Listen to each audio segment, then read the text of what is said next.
Olá e bem-vindos a mais um episódio de E aí, professor? Oi, Walter. Oi, Martin, como vai você? Eu vou bem. Não, você não pode dizer isso, porque a Bíblia diz que ninguém é bom. Ninguém. Mas eu disse que estou bem, não que sou bom. Tá bom, tá bom. Mas é isso aí. Nós estamos em uma situação na história desse mundo em que coisas do passado vão acabar se repetindo. Sim, Mas não tinha que ser assim. mas o ser humano ama piorar aquilo que já era ruim, não é? Pois é, vamos pedir para o Espírito Santo que nos ajude no programa de hoje. Sim, é verdade. Sem ele não dá. É verdade, é verdade. Querido Pai, nós somos muito gratos por tê-lo em nossas vidas. Sem o Senhor, não poderíamos compreender e discernir nada. Então, pedimos pela ajuda do Espírito Santo para discernirmos e entendermos as coisas que o Senhor quer que o seu povo compreenda. Em nome de Jesus, amém. Amém? Martin, talvez a gente devesse fazer um aviso logo de início. Seria uma boa ideia? Vamos deixar bem claro que o programa de hoje não é um ataque, mas uma observação. O programa de hoje se chama Pior do que Eles. E já veremos de onde isso foi tirado. Isso é uma citação. Pior do que eles. Isaías 4:6 diz: Meu povo é destruído por falta de conhecimento. Porque rejeitaram o meu conhecimento, eu também os rejeitarei, para que não haja sacerdote para mim. Uma vez que vocês rejeitaram a lei do seu Deus, eu também rejeitarei os seus filhos. Esta citação é bastante profunda, não é? É um alerta que Deus está dando. Sim, Portanto, sim, é bastante solene. Se não dermos ouvidos a isso, isso ocorrerá a nós. esta advertência foi dada à antiga Israel. Mas será que se aplica à Israel moderna? Sem dúvida alguma. Com certeza, sim. Então, o nosso povo é destruído por falta de conhecimento. Mas o que deu início a essa questão? Vamos dar uma olhada em um pouco de história. Há muitas ocasiões onde foram feitas observações que não necessariamente são bem aceitas dentro de nossa igreja. Há algumas pessoas que acreditam que devemos expor essas questões. Eu acredito nisso também, porque a Bíblia diz claramente que somos responsáveis também pelos nossos irmãos. Somos os guardadores de nossos irmãos. Ao mesmo tempo, isso não nos torna policiais de nossos irmãos. A Bíblia não nos dá essa incumbência, sabe? A Bíblia também não nos dá a incumbência de sermos juízes e declararmos as pessoas como perdidas. As pessoas têm suas etapas, né? Sim. Isso aí é prerrogativa de Deus. Sim, é uma prerrogativa de Deus. Ele é o juiz de todos. Todo juízo foi dado a Cristo. Então, devemos parar de querermos ser juízes. Mas recebemos muitas críticas de algumas pessoas que acreditam que detonar com a igreja seja o caminho para expor esses problemas. Elas pensam que devemos expor o nome das pessoas e tudo isso. Mas nós já dissemos que não, nós não fazemos essas coisas. Ainda assim, se as pessoas prestarem atenção no que falamos aqui, verão que nós tocamos nos assuntos delicados. Nós não expomos nenhum nome aqui, mas as pessoas querem que façamos isso. Mas nós não queremos expor nenhum nome. E há uma boa razão para não fazermos isso. Porque se você menciona o nome, toda a atenção é dirigida para aquela pessoa ao invés do pecado dela. Sim, e também tem pessoas que se desligaram da igreja dizendo que a igreja apostatou por causa que aquela pessoa fez isso e aquela outra fez aquilo. E nós estaríamos sentados observando sem dizer nada. Elas nos acusam de covardia. Veja, eu acredito que a igreja é a menina dos olhos de Deus. E se Deus ama a sua igreja, nós devemos amá-la também. Mas se a igreja não é tão amável assim, então deveríamos nos perguntar por que Deus deu a sua vida por uma igreja que não é tão amável? É? Ótima pergunta. Então, este é um outro ponto.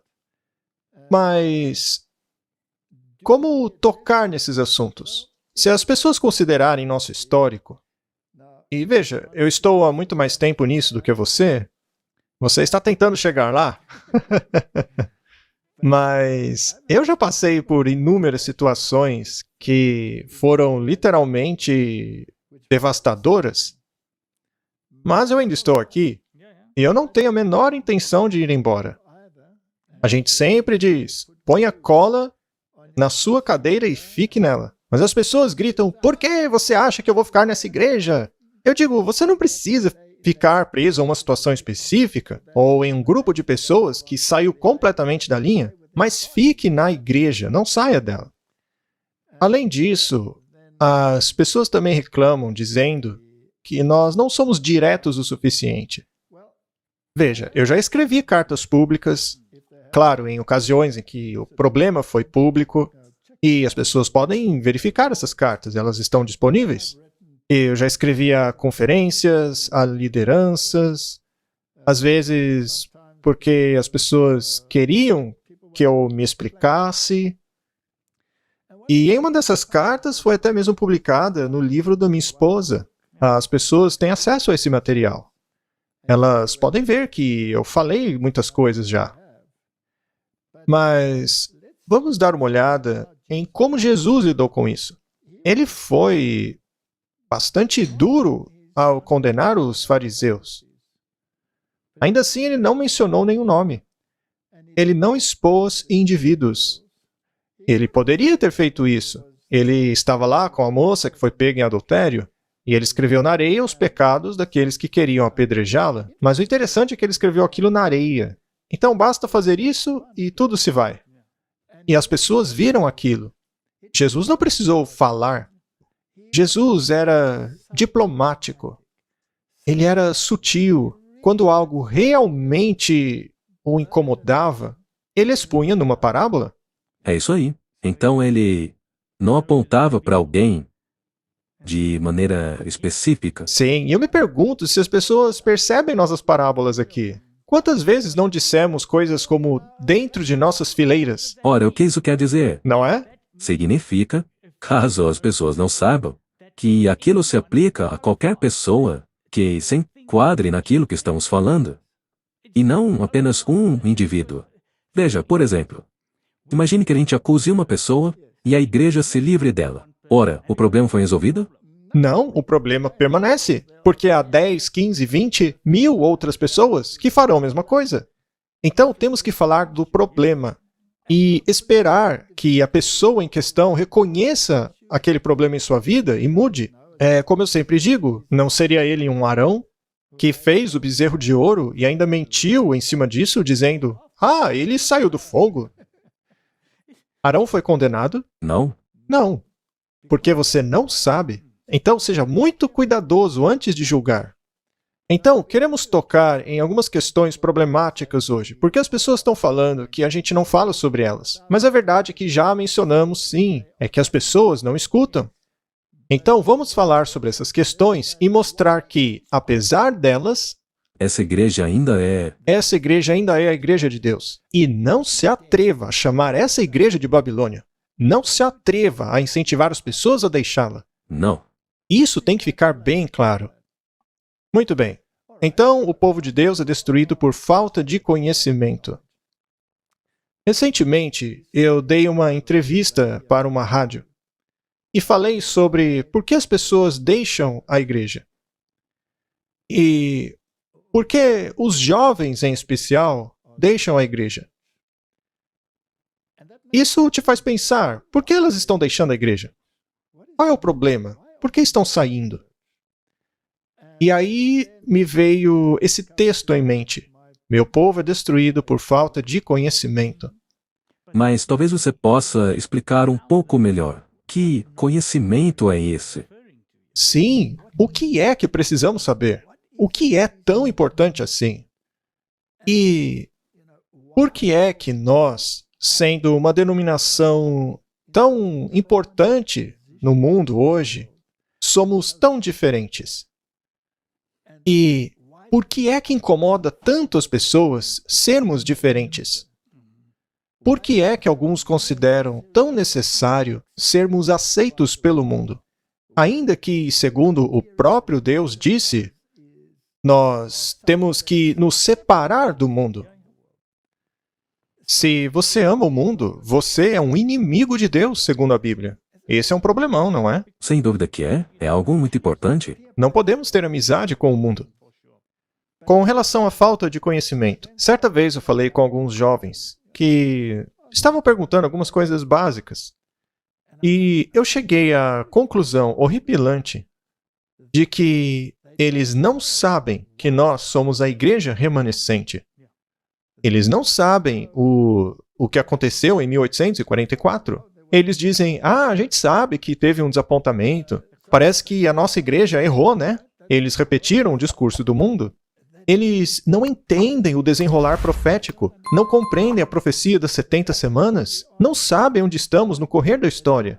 Eles não entendem por que a nossa igreja não dá as mãos ao governo e por que não somos como o mundo. Pois é, mas, na verdade, a gente podia mudar grande desapontamento para grande iluminação, por termos compreendido que Jesus saiu do lugar santo para o lugar santíssimo e agora está na cadeira do juiz? Sim, a hora do juízo já chegou. Precisam entender a importância disso, de todas essas coisas. Mas aí eu fiquei pensando comigo mesmo em todas essas acusações vindo de todos os lados. Pensei sobre os jovens saindo da igreja. Mas para mim, o pior são aqueles que saem da igreja e ficam latindo do lado de fora. Saiam dessa igreja porque ela se tornou Babilônia.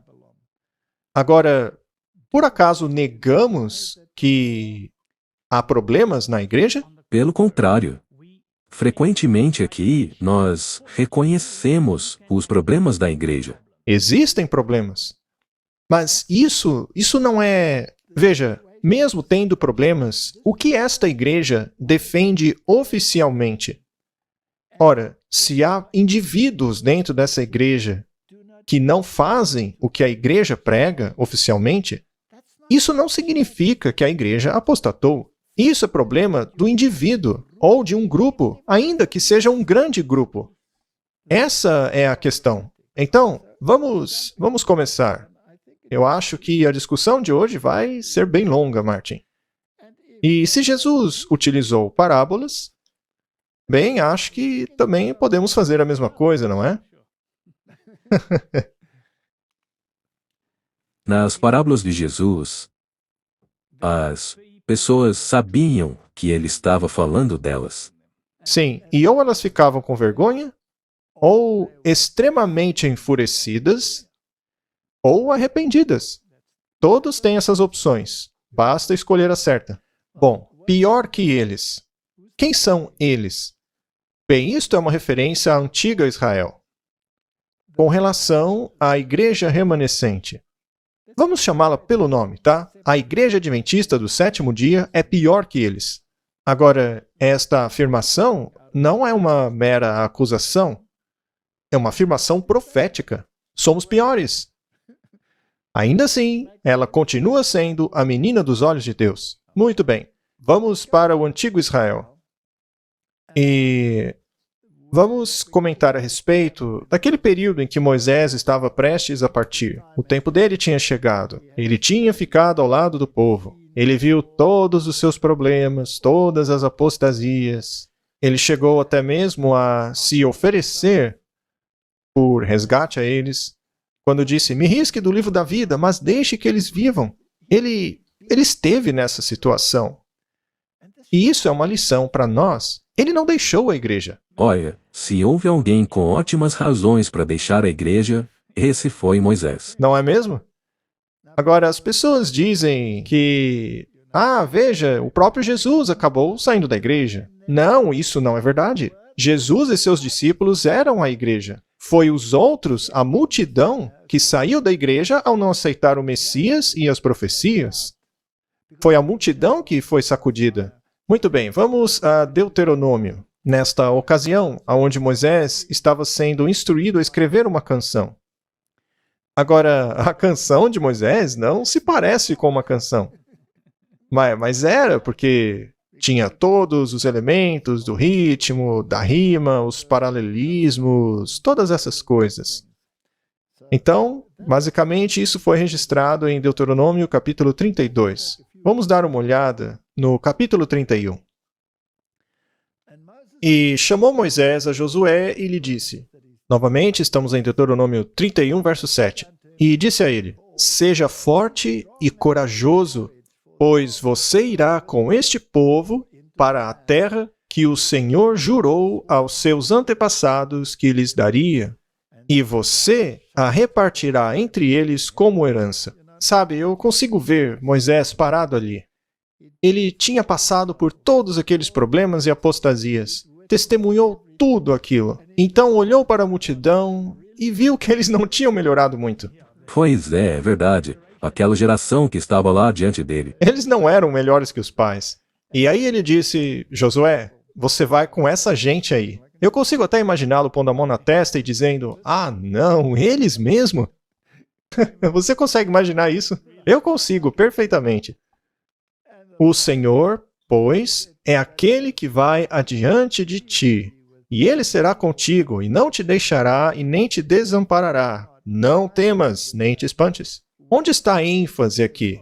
Quem seria o libertador do povo? A ênfase está em Deus, em Jesus. Em Deus. Mas tem gente que quer virar isso de ponta cabeça, dizendo que a igreja precisa se tornar imaculada antes de entrar.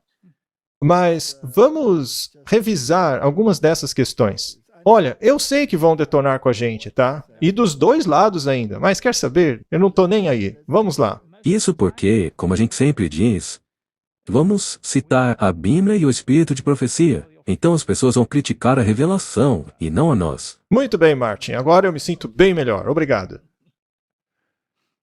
Muito bem, continuando. E disse o Senhor a Moisés, eis que dormirás com os teus pais. E este povo, esse povinho aí, esse povinho difícil, se levantará e se prostituirá. Aí, Martin, eles prestavam? Não. Eles não tinham um currículo bom. Eles iam se prostituir logo, logo, com os deuses estranhos da terra, para o meio da qual eles irão, e me abandonarão e quebrarão a minha aliança que fiz com eles.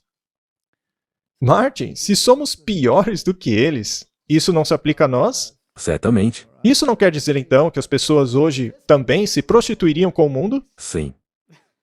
As pessoas de hoje também iriam. Muito bem. Agora o verso 17. Então a minha ira se acenderá contra eles naquele dia, e eu os abandonarei, e esconderei a minha face deles, e serão devorados, e muitos males e problemas cairão sobre eles, de forma que dirão naquele dia, estariam todos esses males sobre nós, porque o nosso Deus não está entre nós? Verso 19. Agora, portanto, escrevam esse cântico para vocês, e ensine-o aos filhos de Israel. Coloque-o em suas bocas, para que esse cântico seja uma testemunha para mim contra os filhos de Israel. Agora, quando o Senhor os abandonou, ele realmente os abandonou? Não, ele apenas deixou eles seguirem o seu caminho. Vão, façam o que querem e vejam as consequências. E se metam em encrenca, não é? Ainda assim, Deus os guardou na aflição e os trouxe de volta. Deus é como um pai. Ele faz exatamente o que um pai faz com o filho. Ele diz, tá bom, vai lá e faz o que você quer fazer. Depois você vai querer voltar. Isso mesmo. Mas ele fica vigiando, só para garantir que eles não serão destruídos no processo, mas ele deixa seguir em seu caminho. Muito bem, então esse é o pano de fundo. É assim que os filhos de Israel eram. O verso 22 diz, escreveu esse cântico naquele dia e o ensinou aos filhos de Israel. Então ele foi, sentou-se e escreveu aquele cântico sob inspiração.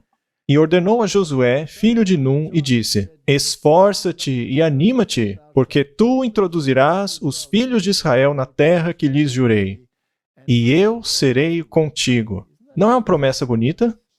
E aconteceu que, acabando Moisés de escrever num livro todas as palavras desta lei, deu ordem aos levitas, que levavam a arca da aliança do Senhor, dizendo... Aí Moisés disse para eles pegarem o rolo com a lei cerimonial, colocarem ao lado da arca, mas esta não é a canção ainda. Isto é o pano de fundo. Aqui está tudo que vocês precisam para sobreviverem. Tudo foi escrito para vocês. Ainda assim, vocês vão se prostituir. Deus já sabe disso. Verso 27. Porque conheço a tua rebelião e a tua dura cerviz. Eis que, vivendo eu ainda hoje convosco, rebeldes fostes contra o Senhor. Agora, quanto mais depois da minha morte? Então o Senhor, em sua sabedoria, deu a eles o profeta Moisés. Esse profeta escreveu tudo o que Deus ordenou. Ele escreveu a respeito do passado deles, os erros que eles cometeram, como deveriam viver. E isso eles deveriam pôr ao lado da arca, bem ao lado da lei. E o povo deveria ler e se lembrar deles. Lembre-se. Lembre-se, lembre-se, lembre-se. E eu sei que no momento em que eu morrer, vocês vão se prostituir, porque vocês o fizeram quando eu ainda estava com vocês. Agora vamos para o futuro. Será que Deus, em sua sabedoria, deu à igreja do tempo do fim escritos para guiá-la no caminho? Muitos escritos. Mais ainda do que os que Moisés escreveu no seu cânone. Veja a imagem aí atrás. Veja de perto. Você vê aí uma pena escrevendo, escrevendo, escrevendo. Testemunhos para a Igreja, volume 1, volume 2, volume 3, volume 4, volume 5, etc.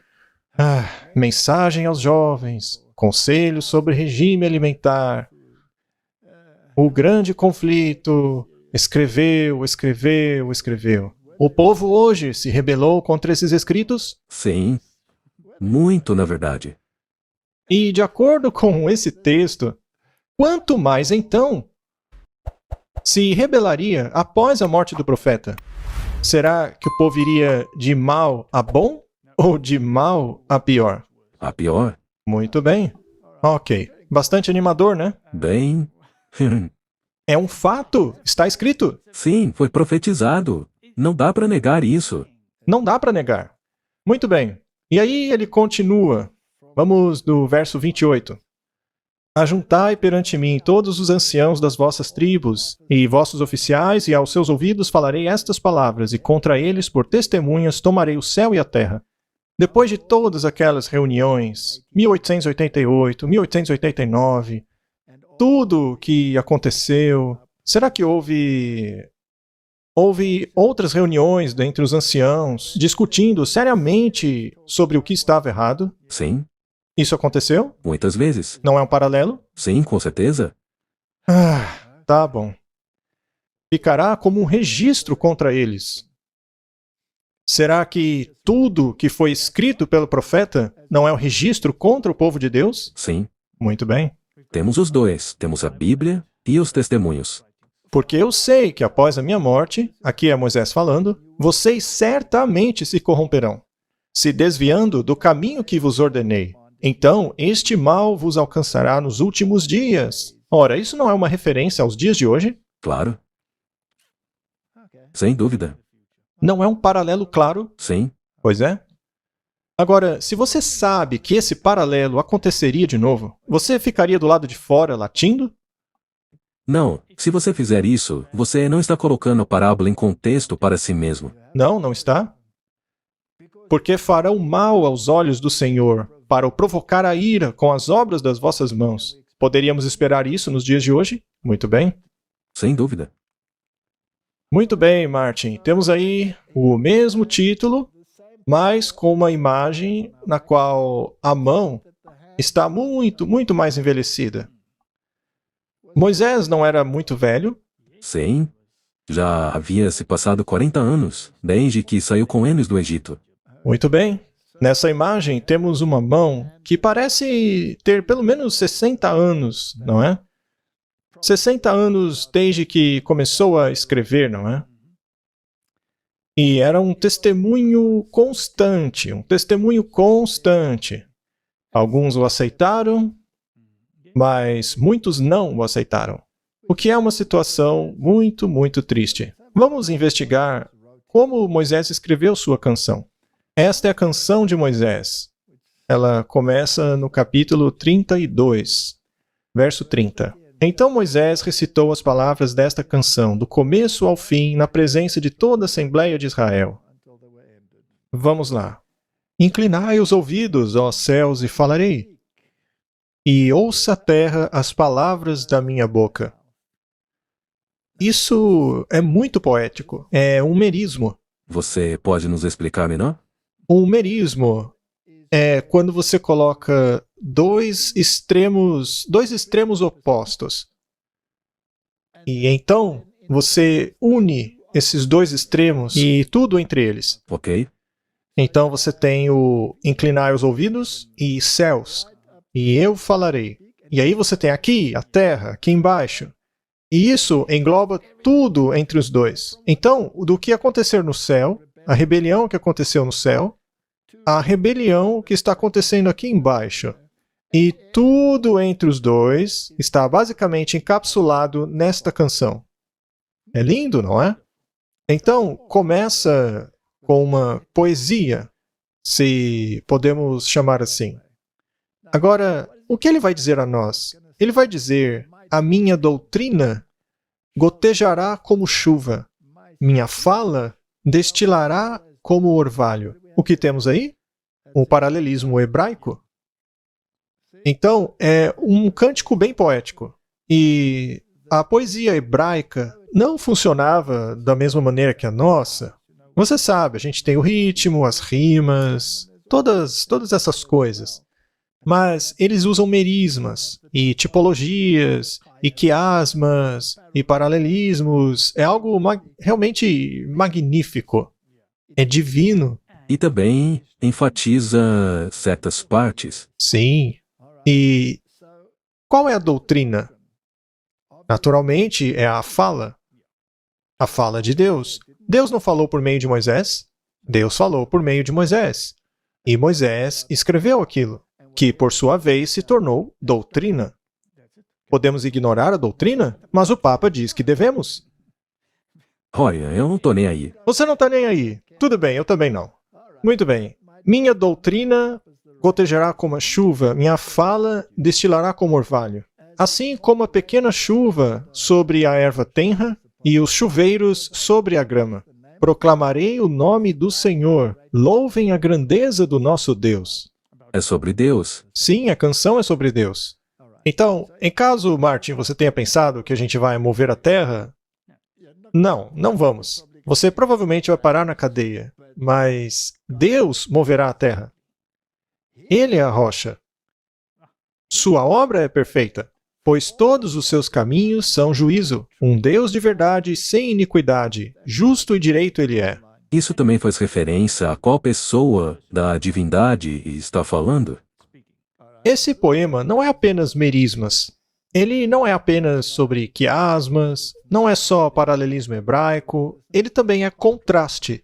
Ele também fala sobre a rocha, Deus. Corromperam-se contra ele. Não são seus filhos, mas a sua mancha. Geração perversa e distorcida é. Parece que o contraste não se parece muito bom, né, Martin? Martin, e o que dizer daquelas pessoas que acham que têm que atingir a perfeição? Acho que elas não entenderam esse verso. Pois é.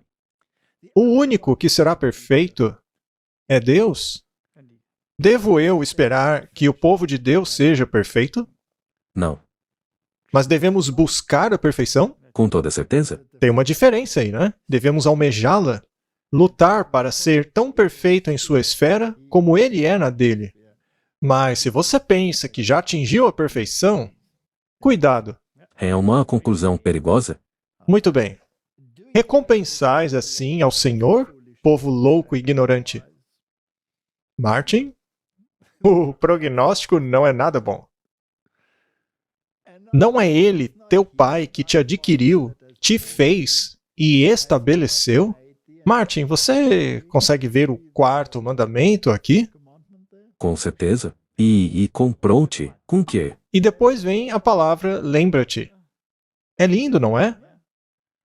Lembra-te dos dias da antiguidade. Atenta para os anos de muitas gerações. Pergunta a teu pai e ele te informará. Aos teus anciãos e eles te dirão. Quando o Altíssimo distribuía as heranças nas nações, quando dividia os filhos de Adão uns aos outros, estabeleceu os termos dos povos conforme o número dos filhos de Israel. Porque a porção do Senhor é o seu povo, Jacó é a parte da sua herança. Apesar desse povo ser tolo e falto de sabedoria, o que eles são? A menina dos olhos de Deus. Eles são a sua herança? Pertencem ao Senhor? E Deus se alegra em possuí-los. Exato. Ele está ciente das falhas deles. Mas ele os ama? Sim. Muito bem.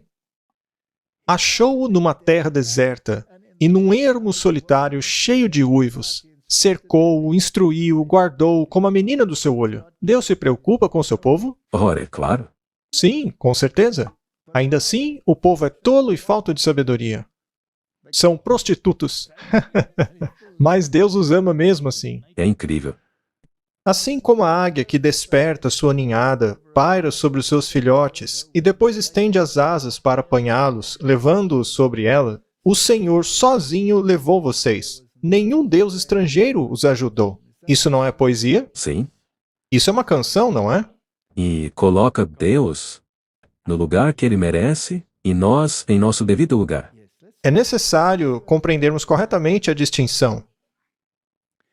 Ele o fez cavalgar nos lugares altos da terra e o alimentou com o fruto dos campos. Ele o nutriu com mel tirado da rocha e com óleo extraído do penhasco pedregoso, com coalhada e leite do gado e do rebanho. Isso é poesia ou uma licença para fazermos o que quisermos? É poesia. É como a terra que emana leite e mel. Exato. É literal ou está falando de prosperidade? Está falando de prosperidade? Afinal, como é possível sugar mel de uma rocha? Isso aí é figurativo. Então as pessoas devem entender que se trata de poesia. Mas Jesurum, o que é Jesurum? Jesurum é um termo carinhoso para Israel. Ah, tá. É como um apelido. É como chamar sua esposa de um nome carinhoso. Tipo, oi docinho. E às vezes ela não é um docinho, mas você chama ela de docinho mesmo assim. É um nome carinhoso. Sim, é carinhoso. Mas Jesurum engordou e deu pontapés. Você engordou, tornou-se pesado e farto de comida. E abandonou o Deus que o fez e rejeitou a rocha que é o seu Salvador. Isso aí não soa como Laodiceia? Sim. Eles pegaram aquilo que Deus tinha dado a eles que era bom e tornaram em algo muito ruim para eles próprios. Então eles se tornaram ricos e cheios de bens, sem falta de nada. Há alguma diferença aqui? Nenhuma, é apenas terminologia diferente.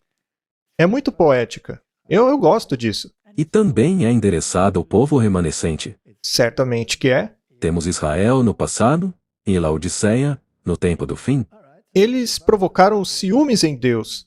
Martin, digamos que Deus te diga: eu quero que você leia esses versos e observe e veja que há um anticristo. E você sabe quem é o anticristo? Porque está claramente dito ali em Daniel capítulo 7. Deus nos revelou isso pela profecia.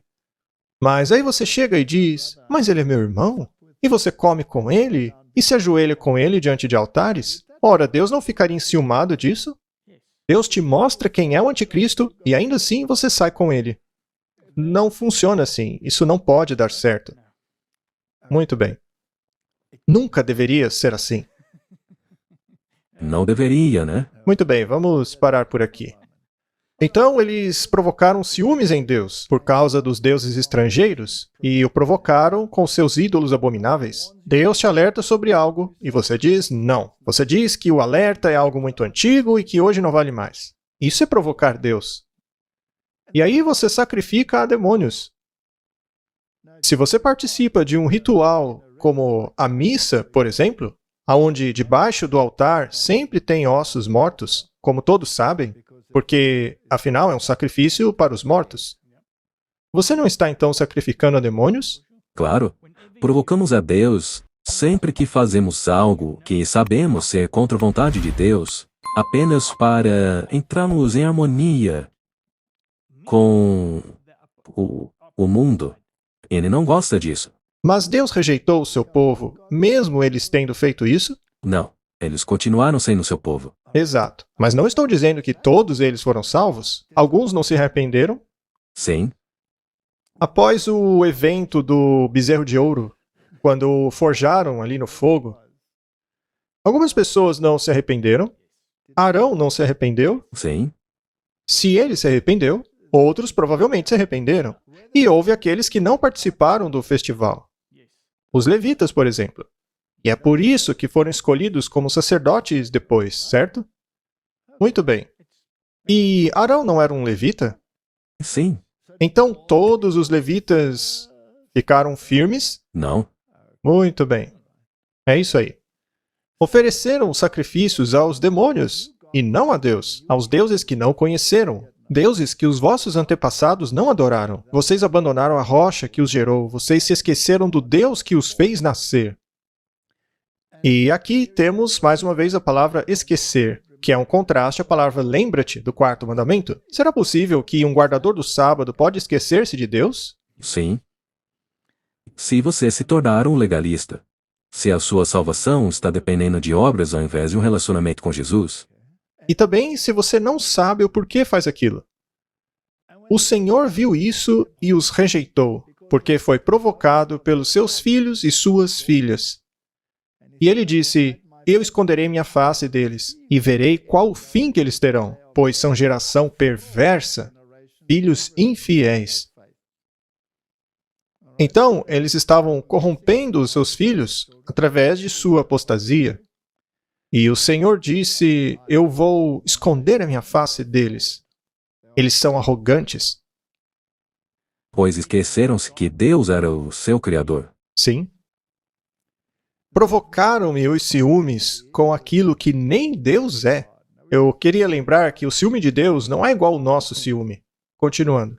Irritaram-me com seus ídolos inúteis. Farei que tenham ciúmes de quem não é meu povo.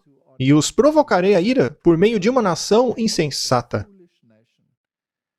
Aqui, Deus já está deixando uma dica para eles de que daria para os gentios aquilo que eles estavam se recusando a pegar. Isso muito antes de ter acontecido. Muito antes.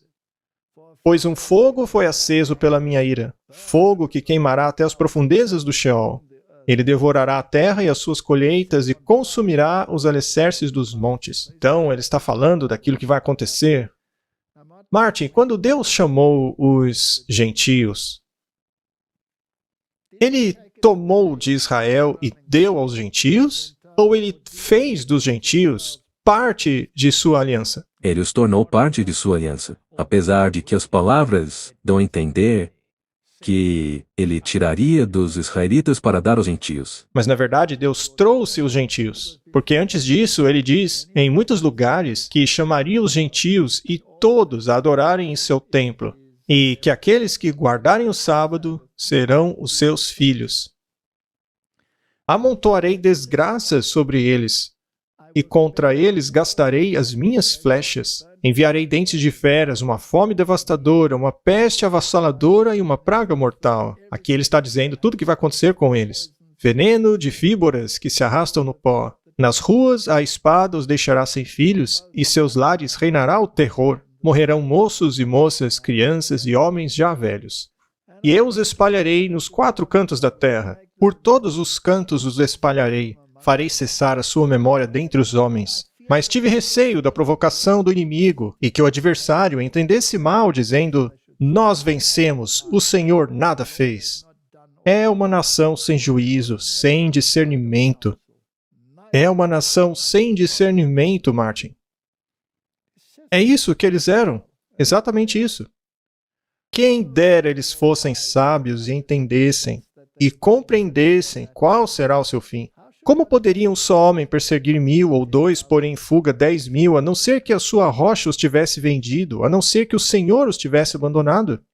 É interessante que isso é parte da canção. É por isso que algumas pessoas dizem que isso aí não é uma canção. Mas está apenas colocando contrastes o tempo todo. E você acha que o povo gostou quando Moisés lhes apresentou isso? Eu acho que ele falou do coração. Acho que enquanto Moisés dava esse sermão, algumas pessoas disseram: alguém tira esse homem do púlpito. O Senhor nunca diria isso. É você que está inventando isso. Pois a rocha deles não é como a nossa rocha, com o que até mesmo os nossos inimigos concordam. A vinha deles é a de Sodoma. Será possível, Martin? Infelizmente sim. E das lavouras de Gomorra, suas uvas estão cheias de veneno e seus cachos de amargura. O vinho deles é o veneno das serpentes, o veneno mortal das cobras. Acaso não guardei isto em segredo? Não selei em meus tesouros? A mim pertence a vingança e a retribuição. No devido tempo, os pés deles escorregarão. O dia da sua desgraça está chegando e o seu próprio destino se apressa sobre eles. Isso não é uma advertência, Martin? É uma advertência muito forte da parte de Deus. Mas por quê? Porque o Senhor julgará o seu povo e terá compaixão dos seus servos, quando vir que a força deles se esvaiu e que ninguém sobrou, nem escravo, nem livre.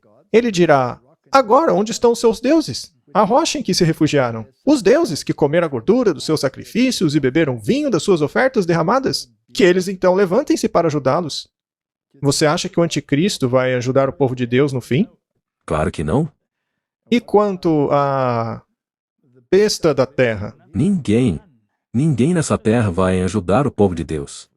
Vejam agora que eu sou o único, eu mesmo. Não há Deus além de mim. Faço morrer e viver, firo e curo. Ninguém é capaz de livrar-se da minha mão. Levantarei a minha mão aos céus e direi: eu vivo para sempre.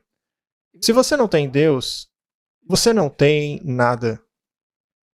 Quando eu afiar a minha espada refulgente e a minha mão empunhá-la para julgar, eu me vingarei dos meus inimigos e retribuirei aqueles que me odeiam. Embeberei as minhas flechas em sangue enquanto a minha espada devorar carne.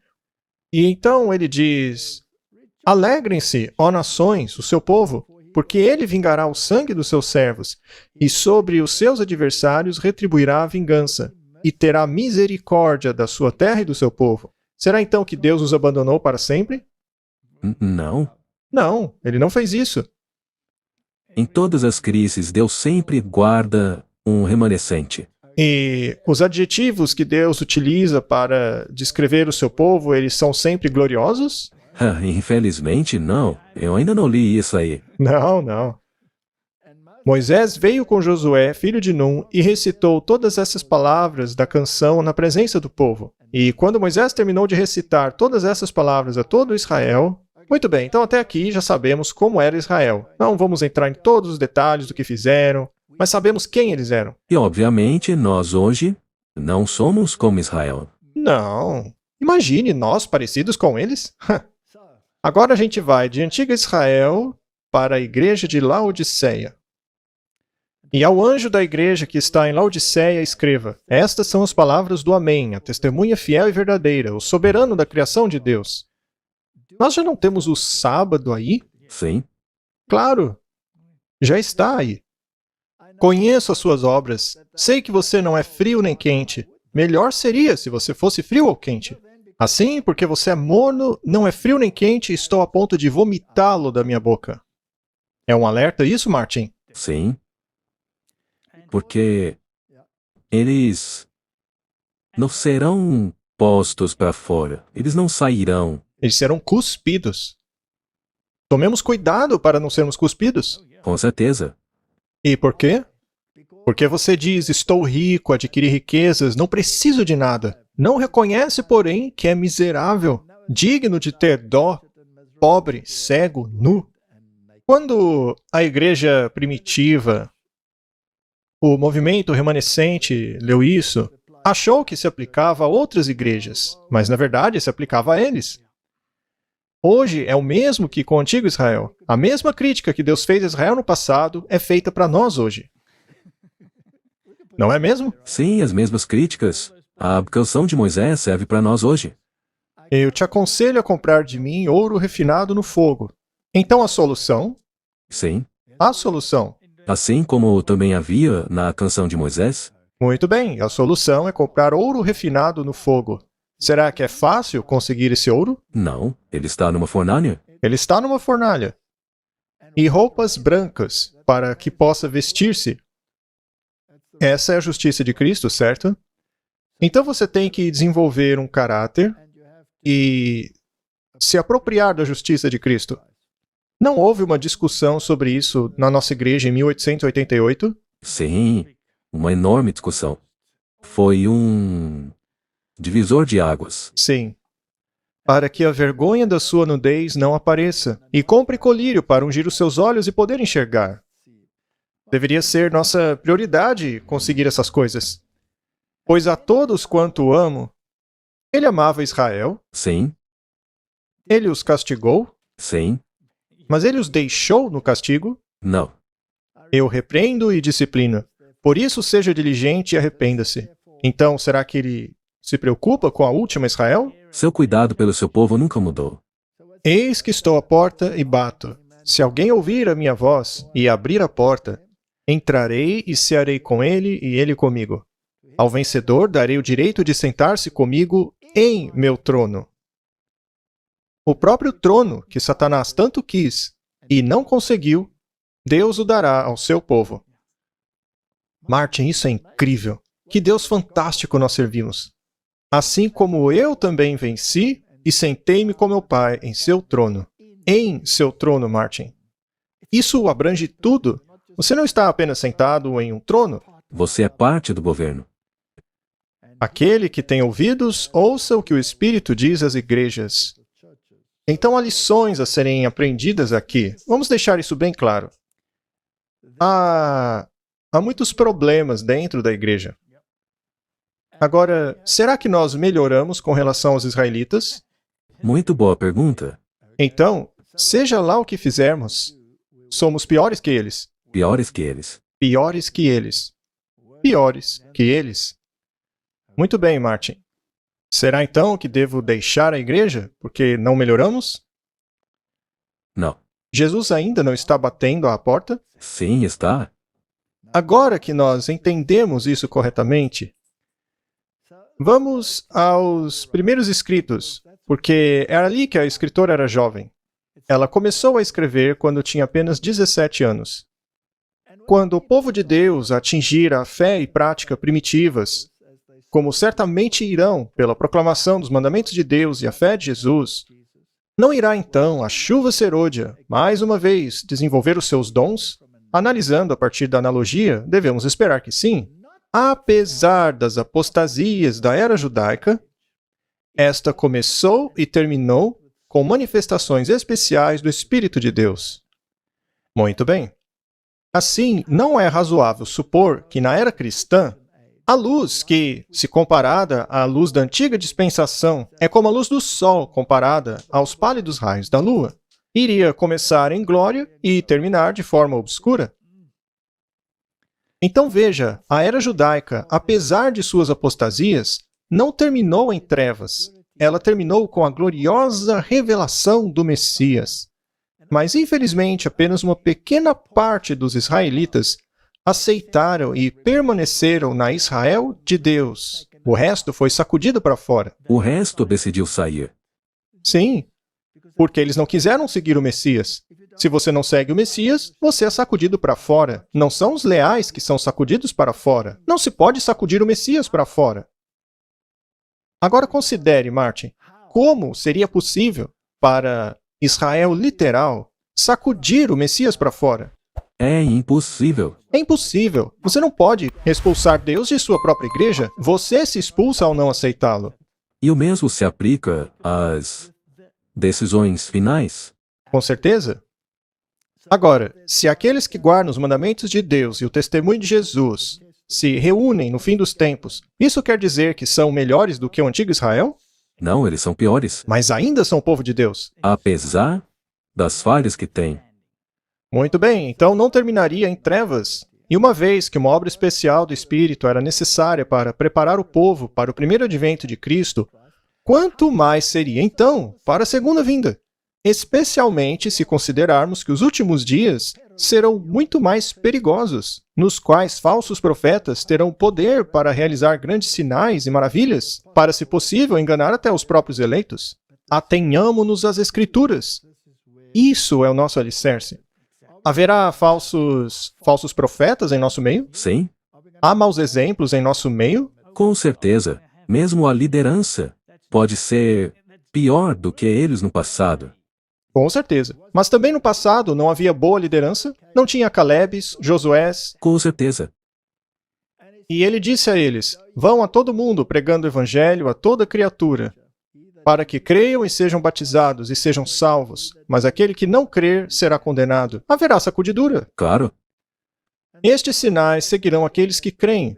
Em meu nome expulsarão demônios e falarão novas línguas. Pegarão em serpentes, e se beberem alguma coisa mortal, não lhes fará mal. Colocarão suas mãos sobre o doente e este se recuperará. Isso aconteceu? Sim. Mas, por acaso temos essas manifestações em nossa igreja hoje? Muito poucas. Poucas. Então precisamos do quê? Precisamos do derramamento especial do Espírito Santo. O que vai acontecer depois da sacudidura? Então, Martin, nós agora somos a igreja militante, não a triunfante. Temos que voltar à piedade inicial. Muito bem, vamos ler essa última parte. A comissão dos apóstolos pertence a toda a era cristã e compreende toda ela. Consequentemente, os dons foram perdidos apenas por causa da apostasia e serão reavivados com o reavivamento da fé e prática primitivas. Martin, será que Deus está permitindo a apostasia em nosso meio para despertar certas pessoas? Talvez até mesmo para trazer de volta alguns apóstatas? Sim. Ele tem feito isso por meio de todos os séculos. Muito bem, então, por que seria diferente agora? Por que algumas pessoas ficam do lado de fora da igreja, rejeitando-a, rebaixando-a por causa dos males que há nela, sem considerar o fato de que há pessoas nela que estão tentando viver de acordo com a luz que têm? Em Ezequiel 8, aonde eles estão clamando entre o alpendre e o altar, estes deixaram a igreja?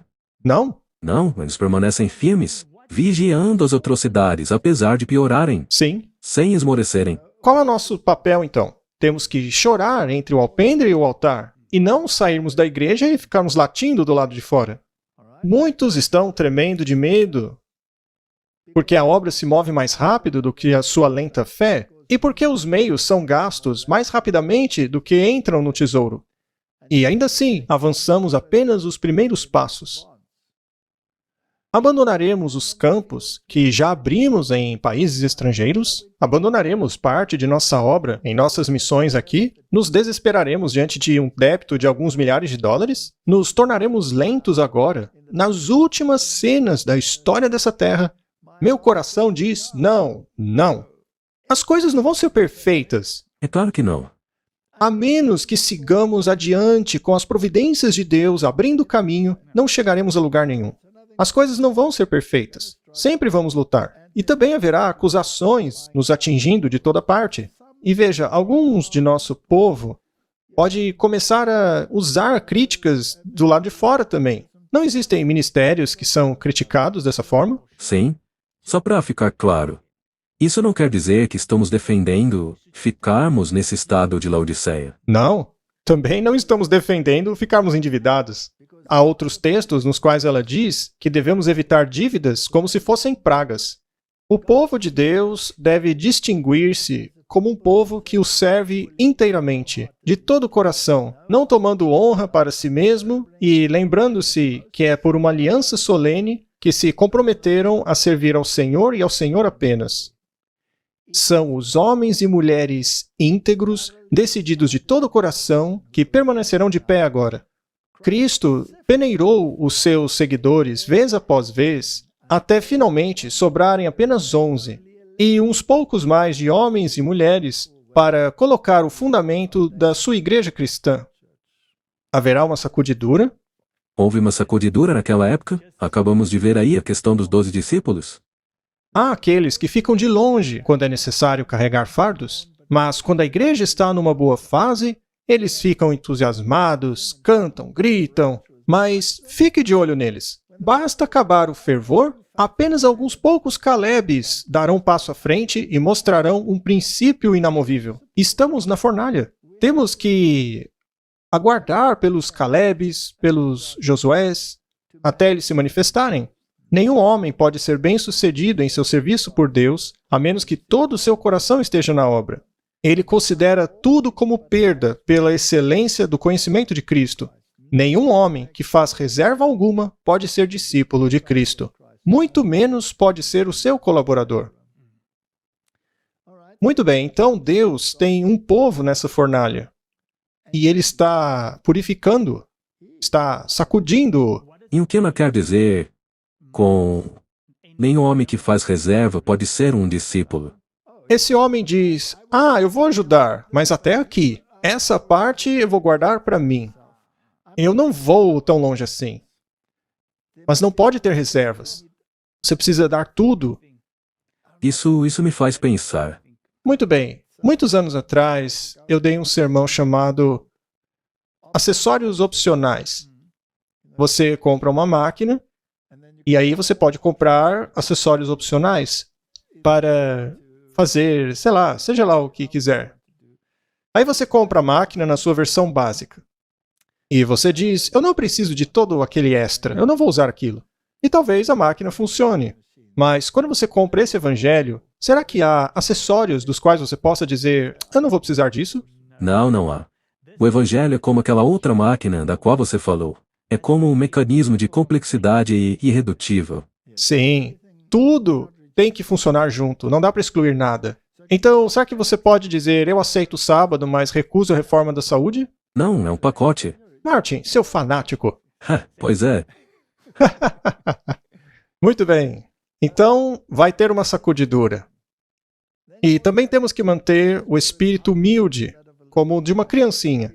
Orgulho, inveja, ambição mundana, acusação, amor pelo mais fácil, tudo deve ser sacrificado no altar do dever. Tudo isso são mudanças de caráter que devem ocorrer. E aí, ela diz, ó Calebes fiéis nesta era do mundo, queremos homens e mulheres com autocontrole, que têm compasso moral, amor e temor a Deus. Homens que valorizem a piedade pessoal e tenham firmes princípios religiosos. Deus é desonrado pela falta de firmeza moral.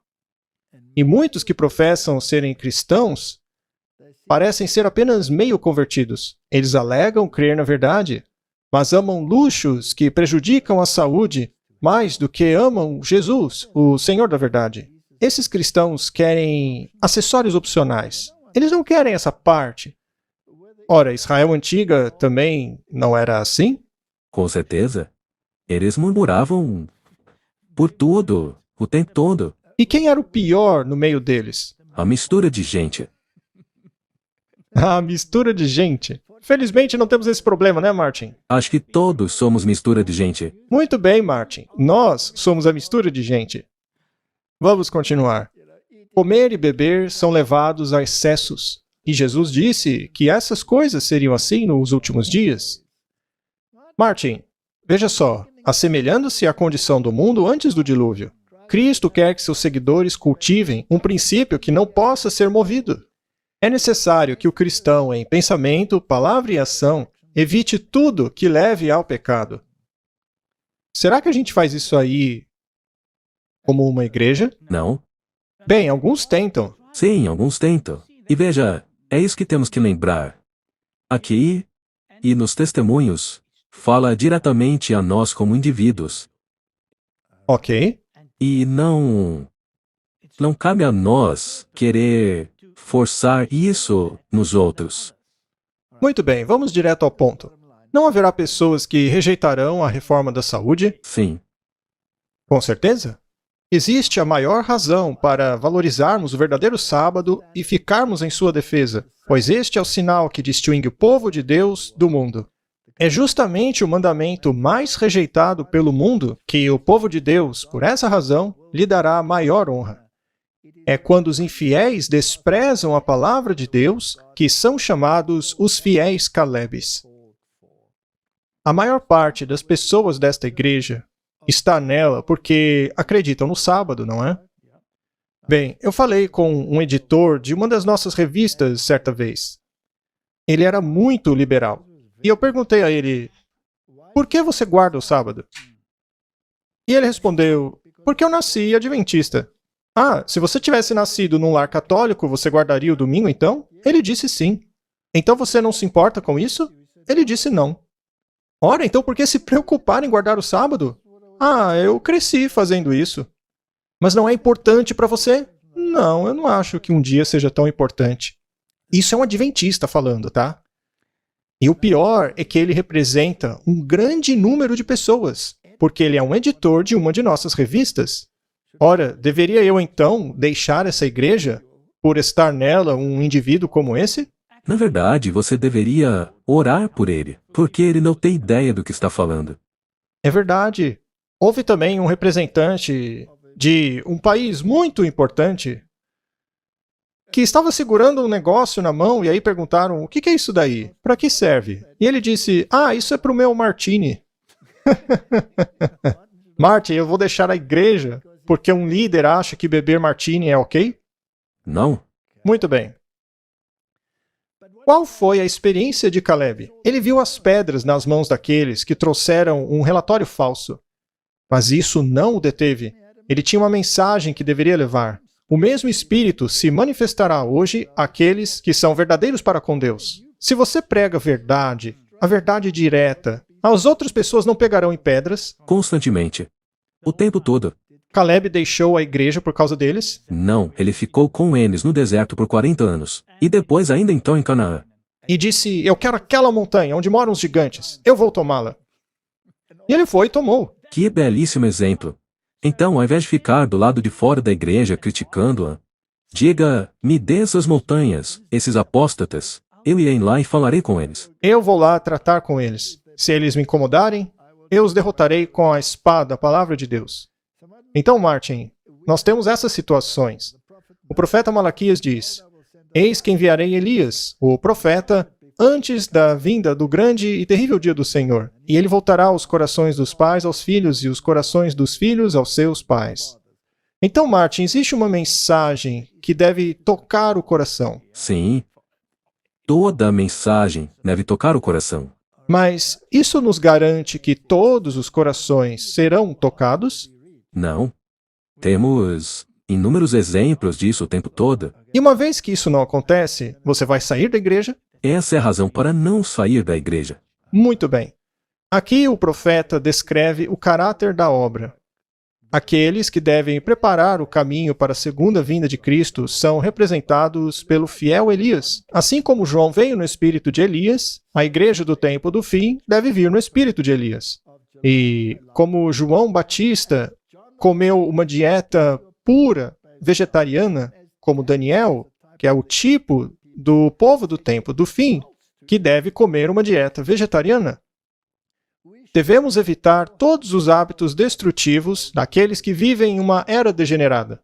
Você concorda? Sem dúvida, devemos evidenciar isso. Devemos brilhar. Mas por que então estamos piores do que o antigo Israel? Porque somos rebeldes à revelação que nos foi dada. Muito bem, aí nós temos uma parábola encenada, digamos assim. Ou, se você quiser, uma parábola ilustrada. Basicamente, estamos nos direcionando ao povo de Deus, dizendo que eles são piores do que eles. Mas o certo é dizer que nós somos piores do que eles, ao invés de eles são. Porque todos nós somos Laodiceia. Daniel orou e pediu por perdão, mas ele não disse eles. Daniel disse nós pecamos. Agora, Martin, essa imagem aqui fala mais do que 1000 palavras.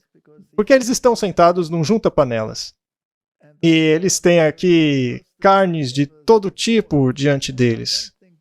E eu não acho que essas bebidas aqui são as melhores, não é? Talvez sejam Martínez. martinis, em alguns casos, né? Provavelmente, em grande parte das igrejas, seriam cafezinhos, né? O que alguns consideram como pecado. Mas essas bebidas poderiam ser energéticos ou outras coisas semelhantes. Mas aqui na placa da igreja está escrito Set Day Church, que poderíamos traduzir como Adventristes. Nós fizemos ali um jogo com as palavras, não é? Agora, Martin, o antigo Israel, eles não salivavam pelas panelas do Egito? Sim. Eles murmuravam, Murmuravam e murmuravam. Diziam, só temos esse maná. Já não aguentamos mais essa comida. Não disseram isso? E aí o Senhor deu a eles o que eles queriam. E quando reclamaram de novo, o Senhor deu novamente. E eles ficaram doentes? não, muito pior que isso. Quando a carne ainda estava entre seus dentes, caiu sobre eles uma devastadora doença. Mas eles comeram essas carnes ocasionalmente. Mas o nosso povo de hoje come carne todos os dias e ficam bravos quando não comem. Não é verdade? Então, o nosso povo hoje é melhor ou pior do que o antigo Israel? Somos piores? Muito bem.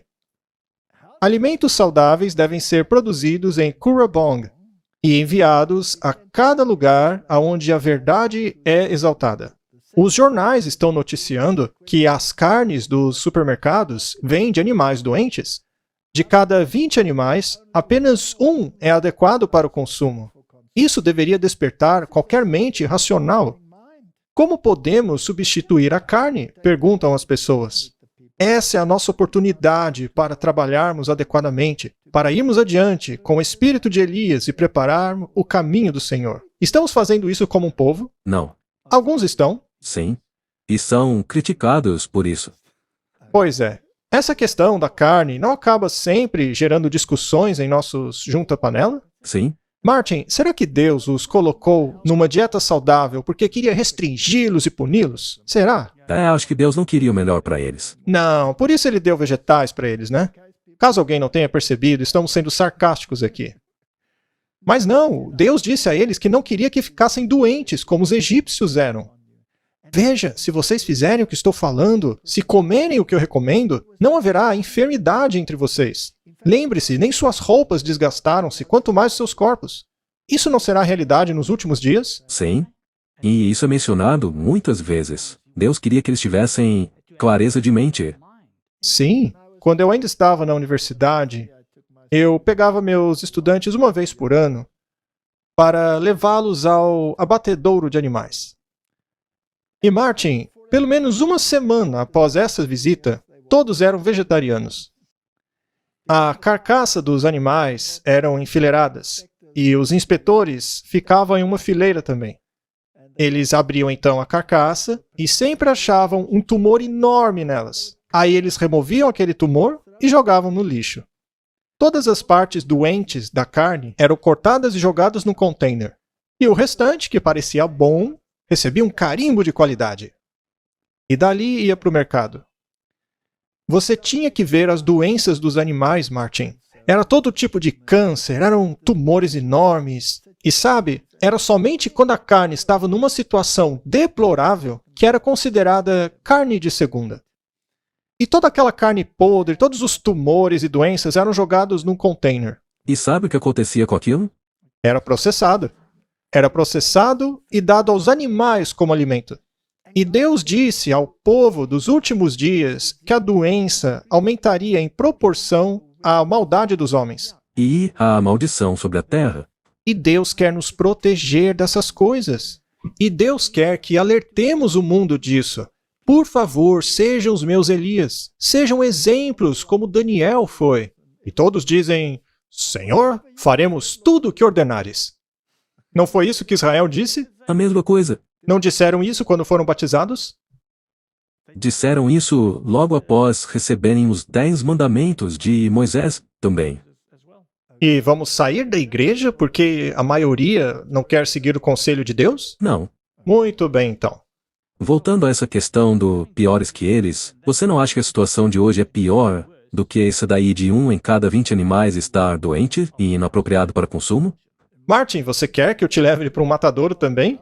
Mas e com relação a um animal criado por mim mesmo, que eu criei na minha propriedade? E coma grama, né? Sim, Martin, você não tem reparado que a doença está crescendo em proporção à maldade do homem? Você não percebeu que, quando era criança, pegava um resfriado ou coisa qualquer e ainda tinha força para continuar trabalhando? Hoje as pessoas ficam na cama com respiradores. O que aconteceu então? Por que as doenças zoonóticas estão indo de espécie para outra? Estamos vivendo num mundo caótico. Deus fez tudo para o bem, mas nós tornamos tudo em mal. É verdade. Muito bem, continuando. Vi que muitos que professavam crer na verdade dos últimos dias acham estranho que os filhos de Israel vivessem murmurando durante sua jornada. Acham estranho que, após as maravilhas do Senhor por eles, ainda continuassem a serem ingratos e a se esquecerem do que o Senhor havia feito por eles. Mas o anjo diz, vocês fazem pior do que eles. Olha aí, Martin, pior do que eles. Eu vi que Deus deu aos seus servos a verdade tão clara, que não pode ser resistida. Aonde quer que vão, obtêm a vitória certa. Seus inimigos não podem combater a verdade convincente. Mas e se você não conhece a verdade? Bem, você tem que estudá-la. Ah! Por que então as pessoas estão saindo da igreja? Por falta de conhecimento. Por não conhecerem a verdade. Mas ficam ali do lado de fora, latindo. E tem uma diferença, porque eu já ouvi isso muitas vezes. Você pode ter todo o conhecimento de cabeça. Talvez eles tenham até muito conhecimento. Mas se você não tem uma mudança no coração, esse conhecimento não vale nada. É isso que Deus quer dizer quanto a faltar conhecimento. Os pais estão instruindo os seus filhos? Será que a igreja está instruindo as suas crianças? Ou algumas igrejas, e eu não vou incluir todas aqui, tá? Mas algumas igrejas não estariam mais interessadas em entreter os seus jovens do que ensinar a verdade a eles. Ah, a gente está cansado desses sermões chatos. Os jovens não gostam de sermão chato. Por que os jovens estão saindo da igreja? Martin, eu já fui em muitas igrejas, na qual havia primeiro o sermão para adultos e depois o sermão para jovens.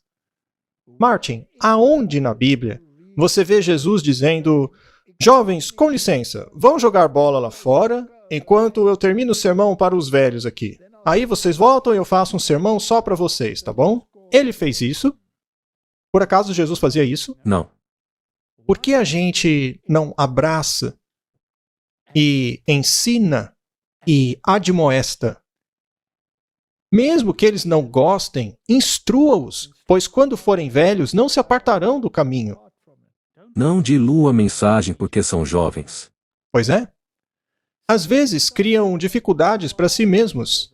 Imaginam dificuldades e são tão facilmente desanimados, tão facilmente magoados. Sua autodignidade é ferida tão facilmente. A pressão faz com que deixem a igreja. Nós somos piores que o antigo Israel. Deus, em sua misericórdia, os tirou dos egípcios para que pudessem adorá-lo sem empecilho ou restrição. Deus os forjou ao longo do caminho com milagres. Ele os provou, levando-os a caminhos difíceis. Após a maravilhosa maneira com que Deus cuidou deles, livrando-os muitas vezes, eles murmuraram quando provados por ele. A linguagem deles era: antes tivéssemos morrido pela mão do Senhor na terra do Egito. Eles desejavam as iguarias e cebolas de lá. Então o anjo disse: vocês fizeram pior do que eles. Martin, somos piores. Mas isso nos torna menos povo de Deus? Não. Muito bem, Martin. O que diz essa imagem aí? Bem, eu acho que não preciso explicar, né? Bom, aí temos um pastor. É um pastor liberal, não é? Ele pode estar mesmo numa conferência liberal. Ou mesmo uma divisão liberal. Eu não sei, Martin. Mas ele tem um livro que diz Revelation 14, 6 a 12. Esse é um trocadilho em inglês. Em português seria mais ou menos Rebelião, capítulo 14, versículos 6 a 12. E esse pastor está prestes a unir dois... na verdade, eu não sei o que dizer. Dois humanos com barbas. Isso existe dentro de nossa igreja. É triste admitir isso, mas sim. Nossa igreja adotou isto de maneira oficial. Não, nossa igreja não adotou isso. Ainda assim é feito? Infelizmente, sim. Muito bem. É feito até em conferências? Sim. Devo deixar o povo de Deus por essa apostasia? Não. Ao invés disso, devemos chorar entre o alpendre e o altar.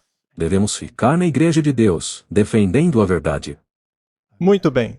Martin, será que eu preciso estudar cada situação que isso acontece? Ou posso simplesmente dizer que isso não está em harmonia com a palavra de Deus? Olha, de tudo o que lemos do espírito de profecia até agora, não houve uma repreensão individual. Ela critica a apostasia. Então, é claro, isso é apostasia. Vamos denunciar a apostasia. A Bíblia diz que nos dias de Paulo, isso está em Romanos 1:26, diz assim: por causa disso, Deus os entregou às suas vis paixões, pois mesmo suas mulheres alteraram o uso natural para aquilo que é contra a natureza. Era um problema nos tempos de Paulo? Os israelitas não praticaram esse tipo de atividade? Sem dúvida. Muito bem. Veja Sodoma e Gomorra. Antes mesmo do tempo de Paulo. Exato. Então, isso aí tem acontecido em nossa igreja? Sim. Isso torna essa prática lícita? Não. E isso faz de nossa igreja Babilônia? Claro que não. Muito bem. Essa mensagem não tem tido a influência que deveria ter sobre as mentes e corações dos crentes. O verdadeiro estado da igreja deve ser apresentado diante dos homens.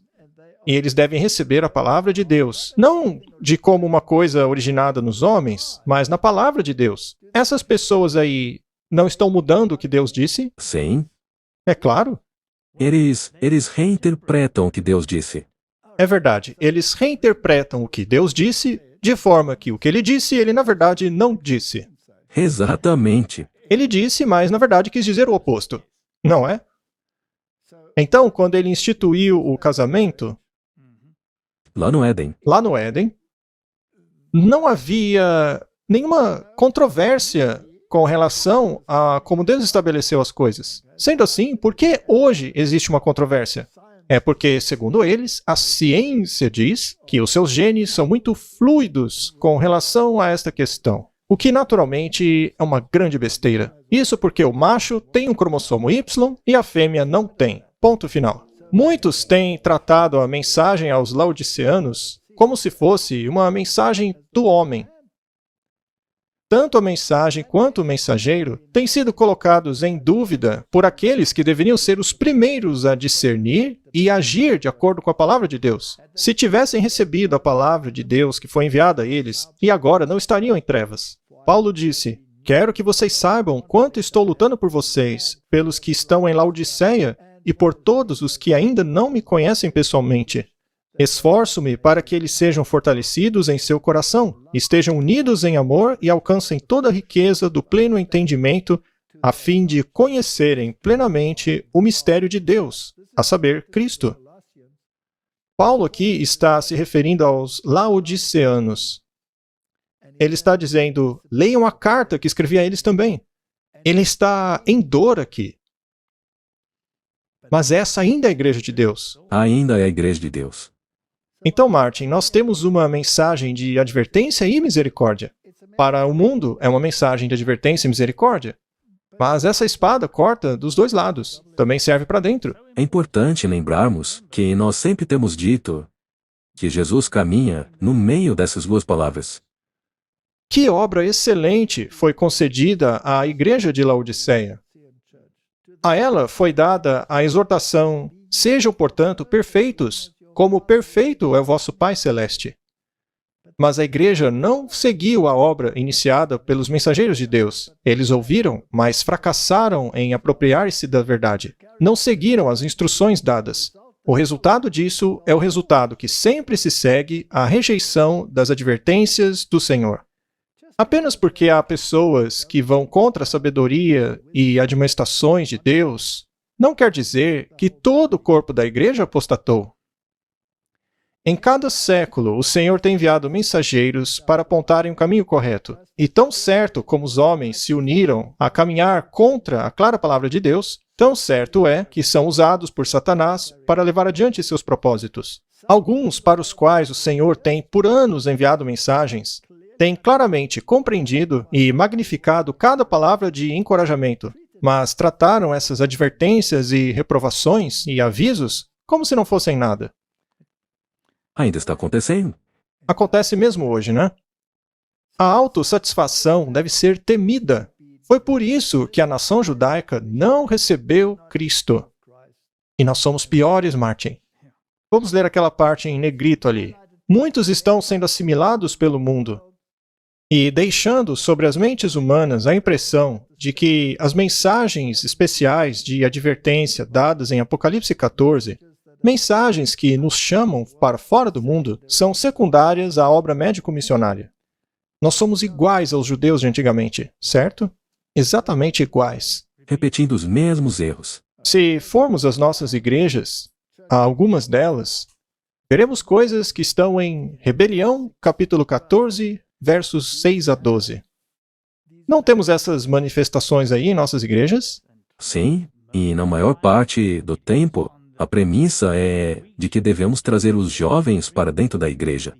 Alguns irmãos estão até mesmo convidando pessoas de fora da igreja para falar em línguas. Ah, eu acho que esse tipo de música, na verdade, fere os ouvidos de Deus. É uma grande barulheira. Não temos líderes de altas posições em nossa igreja que estão em contato com pessoas muito importantes do mundo aí fora falando em línguas? Sim? Ah, é? Mas isso é certo? Não, de jeito nenhum. Muito bem. Então, temos essas manifestações acontecendo na nossa igreja. E está ficando cada vez pior, naturalmente. E isso aí acontece especialmente com relação aos jovens. Lugares como igrejas jovens ou universidades não estão indo para essa direção? Sim? Não é nem mais uma tendência. Não é nem mais uma tendência. Isso torna certo? Não? Não. Será então que eu devo denunciar publicamente os nomes de cada pessoa que faz essas coisas? Ou denunciar o erro é suficiente? Denunciar o erro é suficiente, porque aí você abrange todos os lugares onde essas coisas estão acontecendo. Aí a gente não vai ficar feliz porque um dos lugares parou de fazer, enquanto ao mesmo tempo há muitos outros praticando também. Eu me lembro de uma igreja jovem na qual eu falava. Tinha bateria ali no palco. Tinha um lugar que tinha várias baterias. Eles estavam tentando ganhar de todas as bandas de heavy metal que já existiram. Eu já contei essas histórias antes. Ao encontrar um jovem parado do lado de fora, eu perguntei, por que você não está com seus amigos lá dentro? Ele disse, eu não consigo entrar. E por que está aqui? Porque meus amigos estão lá dentro. Ora, por que você não está lá dentro? E ele disse, porque o meu Jesus não está lá também. Eu achei essa resposta incrível. E mais tarde, eu falei a mais e mais jovens, e todos concordaram que eles não queriam estar lá dentro também. Só foram por causa da pressão do grupo. Lá dentro estava um verdadeiro manicômio. E teve outra situação em que as baterias estavam no palco e estavam fazendo aquela barulheira. Aí chega o pastor, com a camisa toda desabotoada, tocando uma guitarra e com um brinco gigante em uma das orelhas. Um pastor adventista. Aí chegou a minha vez de falar, e eu não disse nada a respeito do que tinha acontecido ali no palco. Quando eu terminei de falar, um dos jovens na plateia levantou a mão e disse, com licença, qual é a sua opinião sobre as baterias no palco e tudo o que aconteceu? E eu disse, eu fico feliz de ver isso. Todo mundo ficou quieto. E aí eu continuei falando.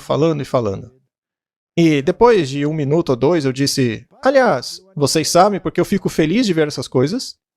E responderam, por quê? Porque o Espírito de profecia diz que antes do fim do tempo da graça, baterias entrariam dentro da igreja adventista. E eu fico feliz de ver isso, porque eu quero ir logo para casa. Amém? Martin, isso foi uma repreensão? Sim? Em forma de parábola? Exatamente. Muito bem. Você saiu da igreja por causa das baterias? Não. Eles saíram da igreja? Talvez sim, talvez não, mas alguns foram transformados. Eu não sei. O objetivo de Satanás é atingido quando homens vão à frente de Cristo, fazendo a obra que ele nunca lhes confiou que fizessem. Assim como também o é quando permanecem no estado de Laodiceia, mornos, sentindo-se ricos e abastados, sem necessidade de nada. Essas duas classes são pedras de tropeço.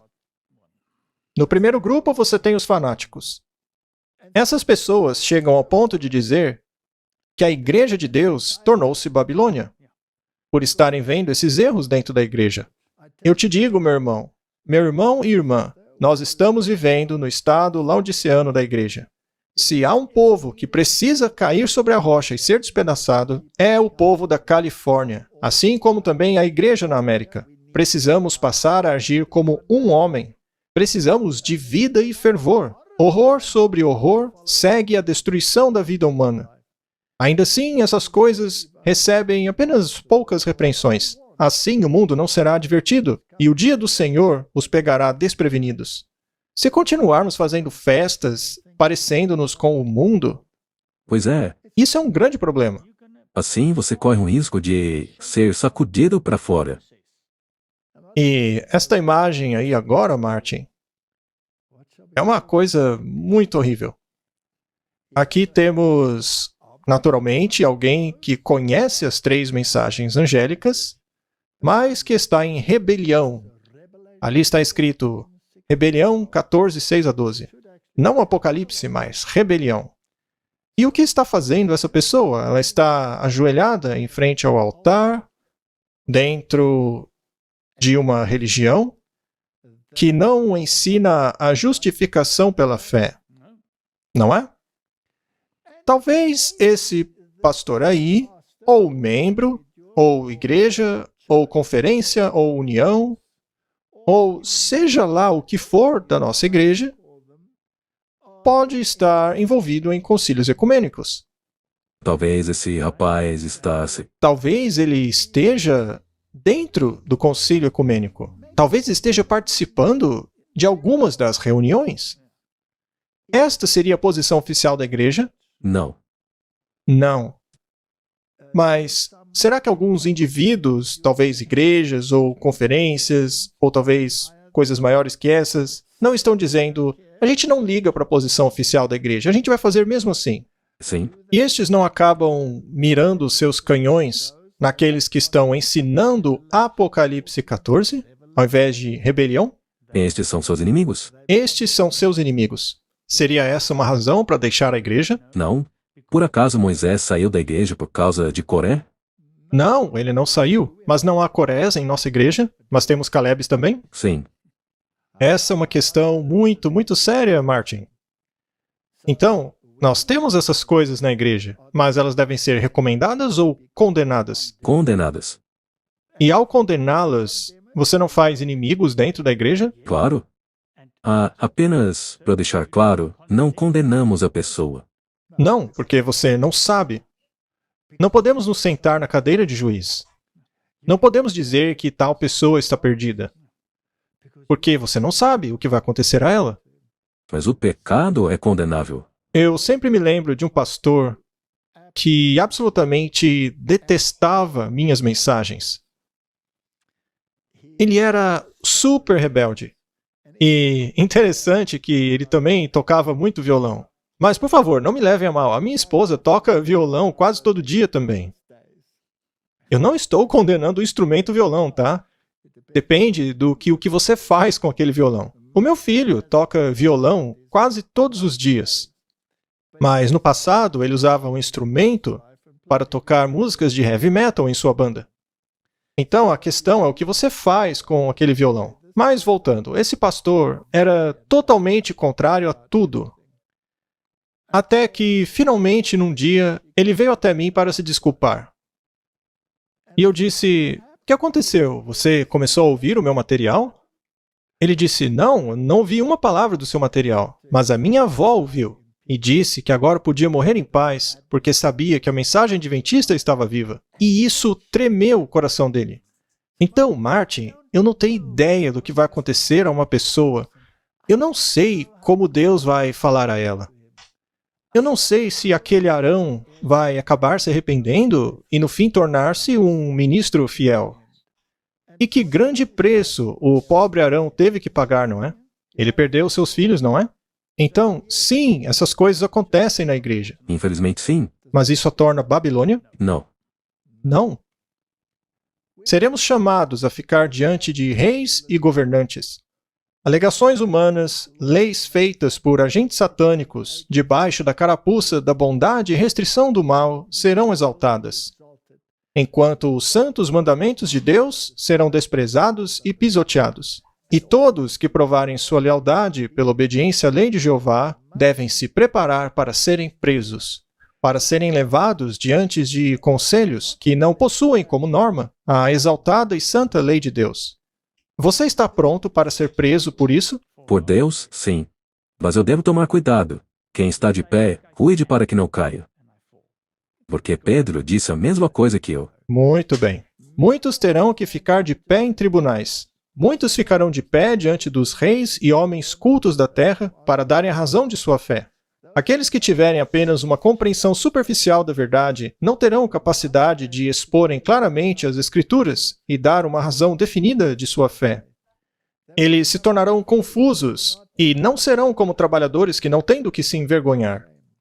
Que ninguém pense não ter a necessidade de estudar por não ter que pregar diante de um púlpito. Você não sabe o que Deus vai pedir de você.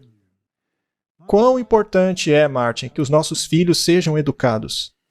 Quão importante é que aqueles que alegam ser adventistas saibam por que são. Talvez isso seja o mais importante para qualquer adventista. Você tem que saber por que é adventista. Se todo mundo se volta contra você e você não tem um "assim diz o Senhor", quem serão os nossos piores inimigos? Os de dentro. Martin, é isso que está acontecendo no mundo. Todos sabemos que isso está acontecendo, ou deveríamos saber. Aqueles na liderança deveriam saber que isso está acontecendo. E se estão se assentando em concílios ecumênicos pensando que aqueles irmãos estão mais alinhados com a vontade de Deus que os outros, eles devem repensar. O artigo diz: é difícil acreditar que a lei da obrigatoriedade da exibição dos 10 mandamentos em cada sala de aula seja real. Banir pessoas que usam máscaras, punir pessoas que falam sobre escravidão, eis algumas das leis mais estranhas e terríveis dos últimos anos. Vai ser todo um pacote, Martin. Vamos trazer os 10 mandamentos de volta. Nesta semana, o governador republicano de Louisiana, Jeff Landry, assinou uma lei ordenando que os 10 mandamentos, sim, aquele que diz não adulterarás, etc., seja exibido em cada sala de aula pública no estado. Ele está forçando uma agenda da extrema-direita cristã desde que assumiu o cargo há 6 meses atrás. Ele disse: se você quer que as pessoas respeitem a lei do estado, devem começar pelo legislador original, que foi Moisés. Alguém avise ele que Deus fez aquela lei. Moisés foi apenas o mensageiro. Teve um vídeo que aquele da senhora sentada ao lado dele avisou ele disso. Então ele disse: tá bom, Deus. Então isso aí se tornou um movimento nacionalista cristão. Mas não apenas os 10 mandamentos, eles têm outras leis que querem introduzir, como parte desse movimento do partido de direita nos Estados Unidos. Então, muitos outros estão se unindo a esse movimento, como o governador da Flórida, o de Oklahoma e muitos outros. Há uma lei, por exemplo, que quer obrigar as pessoas a pronunciar apenas os pronomes que estão na sua certidão de nascimento. Isso não é uma guerra contra o liberalismo? Com certeza. O rei do norte está vindo com tudo contra o rei do sul agora. Existem algumas leis morais com as quais nós concordamos. Mas a questão é, o domingo não fará parte delas? Sim, fará. A bandeira do apelo ao céu, utilizada em 6 de janeiro de 2021, durante a revolta do Capitólio, e vista na casa do juiz da Suprema Corte, Samuel Alito, tem sido ligada ao nacionalismo cristão. Então o governo, o sistema legal, tudo está caminhando nessa direção. Martin, estamos próximos. Em breve seremos levados aos tribunais. E eles vão nos humilhar e zombar de nós. Hoje não parece que venhamos a ter que ficar sozinhos neste momento. Mas se é verdade que Deus já falou a mim, esse tempo chegará, quando seremos levados aos concílios, diante de milhares, por causa do nome dele. E cada um de nós deverá dar a razão de sua fé. Gente, não temos que estudar? Isso. E se te perguntarem como você interpreta a profecia das 70 semanas, e você disser: eu não sei direito essa profecia, você estará encrencado. Vocês, adventistas, não entenderam nada em 1844. Chegará então o criticismo mais severo sobre cada posição que já foi tomada pela verdade. Precisamos então estudar a palavra de Deus, para que então saibamos por que cremos na doutrina que defendemos. Quão importante é que estudemos? É importantíssimo. Nós temos que tomar uma decisão. Sim, Vivemos num tempo muito importante. somos apenas um pequeno grupo tentando pregar essas coisas. Que impacto poderíamos ter? Eu não devo me preocupar com isso. Deus sabe. É desejo de Deus que a verdade probante seja levada à frente, para que se torne um assunto de exame e discussão, mesmo que seja levado desprezo à verdade. As mentes do povo devem ser agitadas. Cada controvérsia, cada reprovação, cada calúnia será um meio utilizado por Deus para levar à ponderação, ao questionamento, para despertar as mentes adormecidas. Sabe, essas palavras na verdade nos animam para quando estivermos sendo acusados, pois então saberemos que Deus estará usando isso como uma oportunidade. Bem, ela já disse que alguns devem estar dispostos a serem presos, certo? Deveremos ir à prisão confiando em Deus, como crianças confiam em seus pais. Assim como os fariseus antigamente, os pastores populares, cheios de raiva por sua autoridade estar sendo questionada, denunciarão a nossa mensagem como sendo de Satanás e instigarão as multidões amantes do pecado a perseguirem aqueles que a proclamam. Quando você diz que aquilo que é de Deus é de Satanás, você comete o pecado contra o Espírito Santo. Vivemos no tempo da sacudidura, o tempo onde tudo que puder ser sacudido será sacudido. O Senhor não eximirá aqueles que, apesar de conhecerem a verdade, não praticam os seus mandamentos. Martin, não há acessórios opcionais na igreja. Se não fizermos esforços para ganhar almas a Cristo, seremos responsabilizados pela obra que poderíamos ter feito, mas não fizemos por causa de nossa indolência espiritual. Se, ao invés de trabalharmos pelas almas, gastarmos nosso tempo criticando a igreja, Martin, não perderemos o bonde? Você disse antes que quando os sentinelas viram as costas para fora, começam a olhar só para dentro. Exatamente. Enquanto deveriam estar olhando para fora, para vigiar o que está acontecendo. Mas eles se tornam policiais. Polícia dos próprios irmãos. Ou pior ainda, nem vigia eles são, eles ficam do lado de fora, vigiando os irmãos. Aqueles que pertencem ao reino de Deus devem trabalhar fervorosamente pela salvação de almas. Devem fazer a sua parte para selar a lei entre os discípulos. Esse é nosso trabalho. Agora, Martin, o fato de haver apostasia em nosso meio, deixando bem claro, isso não nos torna Babilônia. Conforme se aproxima a tempestade, um grande número, essa palavra é triste, né? Grande. Um grande número de pessoas que professaram fé na mensagem do terceiro anjo, mas que não se santificaram por meio da obediência à verdade, ou seja, estão lendo rebelião ao invés de Apocalipse, abandonarão seus postos e unir-se-ão ao inimigo. Ao unirem-se ao mundo e compartilhando de seu espírito, acabarão vendo as coisas da mesma maneira que o mundo. Sim, Acabam se tornando como os de fora. tudo serve, deixa a bateria entrar, tire tudo o que é sagrado. Exato. Estes escolherão o lado popular. Homens de talento e bem vestidos, que uma vez se alegraram na verdade, utilizarão os seus talentos para enganar e desviar as almas. Eles se tornarão os piores inimigos de seus antigos irmãos. Quando os guardadores do sábado forem levados aos tribunais para responderem por sua fé, estes apóstatas se tornarão os agentes mais eficientes de Satanás para acusá-los, e com falsas denúncias e insinuações, instigarão os governantes contra eles.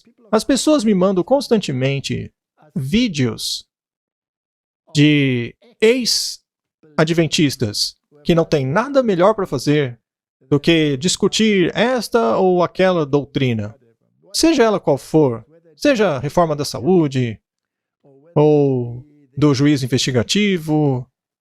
Por que é que eles não estudam da causa para o efeito? Eles não têm a menor ideia do que é o juízo pré-advento. Eles nem sabem do que estão falando. Ainda assim, condenam todos os que creem nisso. Acabam condenando todos os que creem na palavra de Deus. E eles acabam se unindo a pessoas como Kim Iverson e Redacted, que fazem vídeos agora por causa da mensagem da saúde de nossa igreja. Essa igreja tem sido criticada por pessoas que todo mundo gosta por serem conservadoras, apontando para outras coisas. E isso será parte do engano. E será um teste para o povo de Deus. Então, concluindo essa narrativa, eu diria que vivemos em um tempo muito solene. Na última visão que me foi dada, me foi mostrado o fato surpreendente de que apenas uma pequena parte daqueles que hoje professam crer na verdade serão santificados e salvos. Martin, a maioria, se perderá. Então, este episódio aqui, que estamos gravando agora, tem o objetivo de acusar ou é um apelo? É um apelo. Por favor, comece a estudar. Saiba por que você está nessa igreja. Saiba por que você crê nessas doutrinas. Saiba por que, não importa o que o mundo jogue na sua cara, que a palavra de Deus é o seu alicerce. E se há coisas na sua vida que precisam ser resolvidas, resolva-as logo. Pare de apontar o dedo para os outros. Se você vir uma farpa no olho do seu irmão, ou mesmo uma trave no olho dele, você pode alertá-lo contra o erro em si. Mas você faça a obra de Deus. É isso? Muitos sairão da simplicidade da obra. Eles se conformarão ao mundo, acariciarão ídolos, se tornarão espiritualmente mortos. Os humildes e abnegados seguidores de Jesus serão aperfeiçoados, deixando para trás os indiferentes amantes do mundo. Não olhe apenas para os problemas da igreja. Faça o que é certo e deixe as consequências com Deus. A sacudidura de Deus sacudirá para fora multidões, como se fossem folhas secas. Uma vez que elas serão sacudidas para fora, significa que os fiéis ficarão dentro da igreja. Os mundanos serão sacudidos para fora, eles sairão. Eles serão removidos. Os que creem ficarão dentro dela. Portanto, aqueles que já saíram da igreja por acharem que ela se tornou tão ruim pelo fato de um pastor se curvar diante de um ídolo, ou seja lá mais o que for de errado, estão fazendo de toda a igreja Babilônia. Isso não é verdade. Sim, somos piores que o antigo Israel, mas isso não nos tira a posição de igreja de Deus. Quando a lei do Senhor for anulada, a igreja será sacudida por terríveis provações, e um grande número de pessoas, maior do que imaginamos agora, dará ouvidos a espíritos sedutores e doutrinas de demônios. Temos que chorar entre o alpendre e o altar. Temos que clamar aos nossos irmãos. Ainda assim, temos que pregar um testemunho direto ao mundo. Ao invés de serem fortalecidos ao serem levados às provações, muitos acabam revelando que não são ramos vivos ligados à videira verdadeira. Eles não dão fruto, e o lavrador os corta. Mas quem é o lavrador? É Jesus. Não é você, não sou eu. Não, eu não sou um juiz. Estandarte após estandarte foi jogado ao pó. Regimento após regimento do exército do Senhor uniu-se ao inimigo, mas tribo após tribo das fileiras do inimigo uniram-se ao povo que guarda os mandamentos do Senhor. Então haverá uma troca de lados. E eu quero dizer àqueles que estão do lado de fora, criticando a igreja, volte logo, pare de ficar de fora. Deixe que o lavrador corte aqueles que não prestam. E eles podem criticar a apostasia, mas não o indivíduo. Quando acontecer a sacudidura, quem será deixado?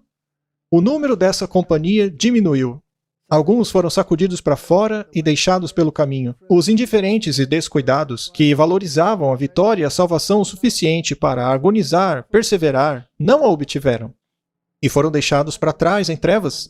Mas seus números foram imediatamente preenchidos por outros que apegaram-se à verdade e entraram em nossas fileiras. Foi exatamente isso que aconteceu contigo, Israel. Eles não consideraram que seguir o Messias fosse algo valioso e precioso. Portanto, foram deixados para trás. Enquanto que os gentios, o que estavam do lado do inimigo, tornaram-se povo de Deus e o substituíram. O remanescente da igreja continuou. O que aconteceu ao antigo Israel vai acontecer no fim. Exatamente a mesma coisa. E o fato de estarmos piorando ainda mais a apostasia deles é apenas parte dos sinais dos tempos. É um cumprimento de profecia. Sim. Apesar dos agentes unidos contra a verdade, um grande número tomou seu lugar no lado do Senhor. É o Senhor que vai obter a vitória. Pode parecer que a igreja vai cair, mas ela não cairá. Ela permanecerá. Enquanto os pecadores de Sião forem sacudidos para fora, Martin, será que essas pessoas não entendem? Essas pessoas que ficam do lado de fora da igreja, xingando essa igreja de Babilônia, se recusando a voltar. O joio será separado do precioso trigo. Essa é uma tarefa terrível, mas ela deve acontecer. O baluarte de Satanás nunca triunfará. A vitória estará ao lado da mensagem do terceiro anjo, assim como o capitão do exército do Senhor destruiu os muros de Jericó. Assim, o povo de Deus que guarda os mandamentos triunfará sobre todos os elementos opositores, que serão derrotados. Esse é o resumo de tudo. O tempo de graça está quase no fim. Prepare-se, prepare-se. Trabalhe enquanto é dia, pois vem a noite, quando nenhum homem pode trabalhar. Eu acho que poderíamos concluir agora. Então, o que dissemos é que, apesar de nossos problemas, a igreja militante é a menina dos olhos de Deus. A sacudidura é obra do Senhor, não minha. Eu não fui comissionado a Deus para ser o sacudidor. E nem você. Não. E nós nunca deixamos de condenar a apostasia nesse programa. Exato. Mas devemos fazê-lo da maneira cristã. Devemos fazê-lo de acordo com a metodologia do Senhor. Se você encontra o seu irmão em erro, em pecado, fale com ele. E se ele está influenciando e trazendo outros a situações difíceis, deixe isso com a igreja e que ela lide com isso da melhor forma que pode. Mas se toda a sua igreja local apostatar, então vá para outra que não apostatou. É simples assim. Mas quanto ao corpo da igreja, deixe a sacudidura com o Senhor. Amém. Vamos orar. Querido Pai, é realmente uma coisa muito triste que sejamos mais eficientes na apostasia do que a antiga Israel. Mas, Senhor, os nossos extremos são as suas oportunidades. E a sacudidura que está ocorrendo, e está ocorrendo agora, vai separar o trigo do joio. Vai separar os dois um do outro. É uma coisa terrível. E, felizmente, isso não cabe a nós. Cabe ao Senhor. Eu oro para que aqueles que ficarem cumpram a profecia e levem adiante o alto clamor. E que as multidões no Vale da Decisão façam uma escolha pelo Senhor. Que este seja o resultado desta experiência com o pecado que temos tido já há 6.000 anos. Esta é a minha oração, em nome do Senhor Jesus. Amém.